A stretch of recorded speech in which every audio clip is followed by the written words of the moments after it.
अब हम देखेंगे factorisation by taking out the common factors. तो पहला क्वेश्चन दिया हुआ है 2p bracket a minus b plus 3q bracket 5a minus 5b plus 4r bracket 2b minus 2a।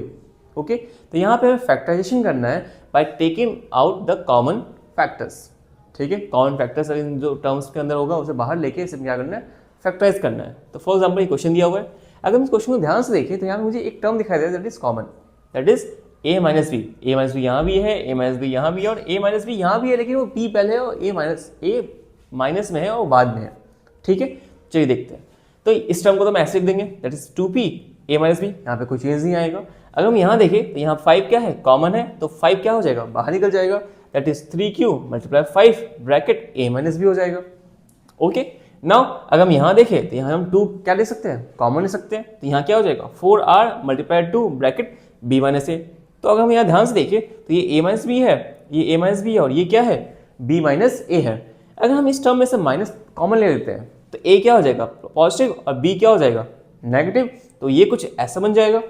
ठीक है, तो हमें क्या करना है, बस ये तो एग्जैक्टली सेम रहेगा, यहाँ मल्टीप्लाई कर देंगे, that is 15q bracket a minus b हो जाएगा। ओके, और यहाँ पे क्या करना है, माइनस कॉमन लेंगे तो ये प्लस क्या हो जाएगा, माइनस हो जाएगा, और इसको मल्टीप्लाई करेंगे तो 8r bracket a minus B. ठीक है, अब तीनों ही टर्म में a माइनस बी कॉमन है। ओके, तो क्या करेंगे, a माइनस बी कॉमन लेंगे, यहाँ से बचेगा 2p plus 15q minus 8r, ये हो जाएगा हमारा फाइनल आंसर। अब चलिए एग्जाम्पल नंबर सेकंड देखते हैं, that is a b bracket A square plus B square minus C square plus B c bracket A square plus B square minus C square minus C a bracket A square plus B square minus C square.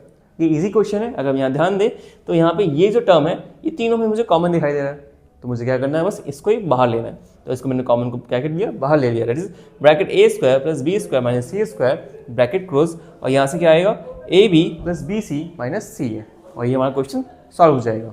चलिए अब तीसरा question देखते हैं। तीसरा question दिया हुआ है x bracket x square plus y square minus z square plus y bracket minus x square minus y square plus z square minus z bracket x square plus y square minus z square. ठीक है, इस question को हम solve करेंगे। अगर हम यहाँ ध्यान दें तो यहाँ पे ये टर्म, ठीक है, हमें सिमिलर दिखाई दे रहा है, यहाँ भी और यहाँ भी, बस यहाँ पे क्या है, साइन का अंतर है। तो यहाँ पर सिंपली हमें क्या करना है, -1 कॉमन लेना है।